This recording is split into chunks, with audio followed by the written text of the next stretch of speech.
अस्सलाम वालेकुम दोस्तों आज मैं काफ़ी दिनों बाद अपने एक साफ़ी दोस्त से मिलने उसके ऑफिस में गया। ये मेरे साफ़ी दोस्त एक पाकिस्तान के एक बड़े मारूफ अखबार में मैगज़ीन एडिटर हैं और कई सालों से इस पोस्ट पे काम कर रहे हैं। तो मैं उनसे मिलने गया तो मैंने रस्मन उनका हालचाल पूछा। अब मैं बावजूद उनका नाम नहीं बताऊँगा। तो उन्होंने कहा आज़म भाई, आप जानते हैं इन अदारों में जो होता है, हमारे पास जो मामलात हैं, छोटी ईद पे हमें तनख्वाह दी गई थी वो भी पिछले 1 माह की, और उसके बाद अब तक हमें तनख्वाहें नहीं दी गई। हैरान रह गया कि यार इतनी महंगाई में आप कैसे गुजारा करते हैं। और शाह ने बताया कि कर्ज़ा, अपनी चीज़ें बेची, कहीं से कर्ज़ा उठाया, तो इस तरह मामला चल रहे हैं। उन्होंने बताया कि एक नीचे एक चौकीदार है गरीब, उसकी सिर्फ 10,000 तनख्वाह है, और उसने वावेला किया, को रोया पीटा, तो उसे 5,000 रुपये दिए गए। हातम ताई की कब्र पे लात मार के 5,000 रुपये दिए गए कि इसे अपने काम चलाओ, फिर बड़ी ईद पे ना देते हैं पैसे। अब देखें क्या इस मुल्क में हालात हैं। और ये उन लोगों की तरफ से हैं जो टीवी की स्क्रीनों पर बैठ के बड़े बड़े अखलाकी भाषण देते हैं, हुब्बुल वतनी के तराने गाते हैं, और जनाब दुनिया भर की अच्छाइयाँ आपको इनकी बातों में नज़र आएंगी, और आप समझेंगे यार ये क्या कमाल बंदा है यार। बड़े बड़े नामी हैं, आप देख लें ये किसी भी चैनल पे तो ये बैठे हुए। अब उनका नाम तो मैं नहीं ले सकता क्योंकि ज़ाहिर मेरा भी इस फील्ड से तल्लक़ है, और वो मेरे दोस्त भी। अगरचे मैं किसी इदारे से बाकायदा तो मुंसलिक नहीं हूँ, मुझे तनख्वाह का मसला नहीं है अल्हम्दुलिल्लाह, लेकिन ज़ाहिर मेरे दोस्त पे ज़्यादा आएगी।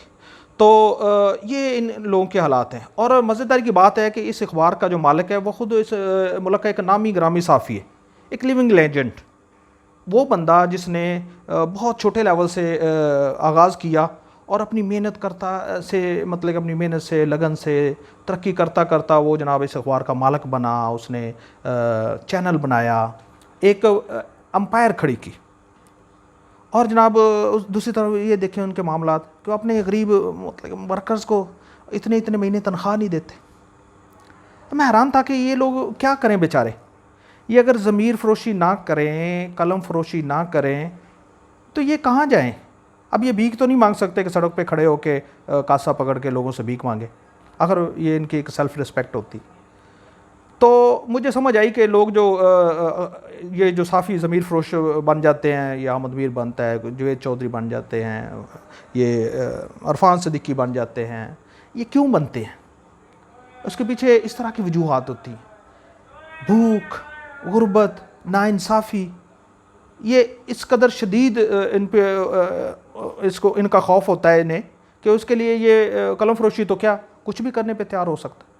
आपको पता है कि भूख एक ऐसी बड़ी बुरी बला है कि उसके लिए इंसान कुफर पर तुल जाता है, तो ज़मीर बेचना तो कोई बात ही नहीं है।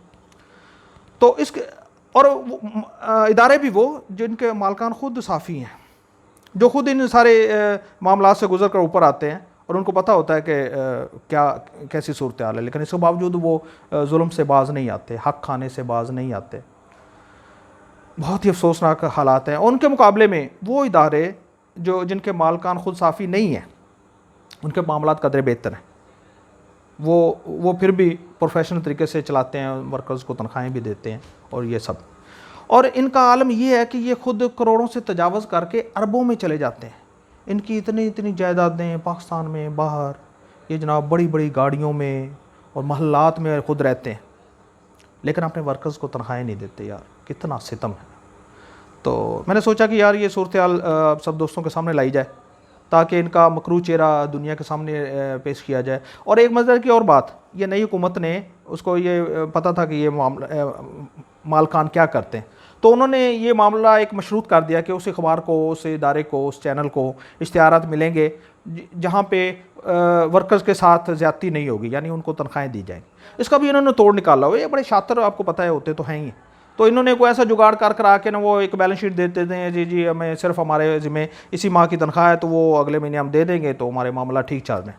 अब वर्कर बेचारे एहतजाज करने की भी पोजीशन नहीं, उनको निकाल देंगे तो जो उनके पीछे 3-4 माह की तनख्वाह है वो भी ज़ब्त हो जाएगी। आगे उनका कौन उनको सुनेगा। तो इनका ये मामला है कि उनको पता है कि एक जाएगा तो ये जनाब वो प्रेस क्लब से जाके 4 और बेरोज़गार वहाँ पे बैठेंगे, किसी को ले आएंगे।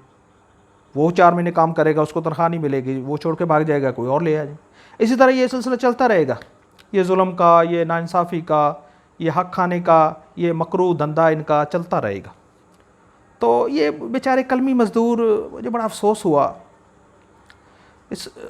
इस और मैंने सोचा कि यार मैं इसको सामने लाऊं, आप लोगों के सामने, दोस्तों के, और मेरी आपसे दरख्वास्त है कि इस वीडियो को वायरल करें ताकि ये जुल्म और ये नाइंसाफ़ी ज़्यादा से ज़्यादा आवाम के सामने आए और गवर्नमेंट के सामने आए, और अगर इन बेशर्मों को तक भी पहुँचे तो इनको एहसास हो कि यार गरीब आदमी का हक अगर हम रखेंगे तो वो बेचारा क्या करेगा, वो भीख मांगेगा, वो ज़मीर फरोशी करेगा, कोई ना कोई जुर्म करेगा, तो उसकी ज़िम्मेदारी किस पे है। तो बराए करम इस वीडियो को ज़्यादा से ज़्यादा शेयर करें ताकि ये जो एक तकलीफ़ दे मामला है, एक नाइंसाफ़ी और जुल्म का मामला है, ये ज़्यादा से ज़्यादा लोगों तक पहुँचाया जाए ताकि मुमकिन है इनके किसी लेवल पे इनकी सुनवाई हो सके और इनके साथ ये जुल्म का सिलसिला बंद हो। बहुत शुक्रिया, थैंक यू।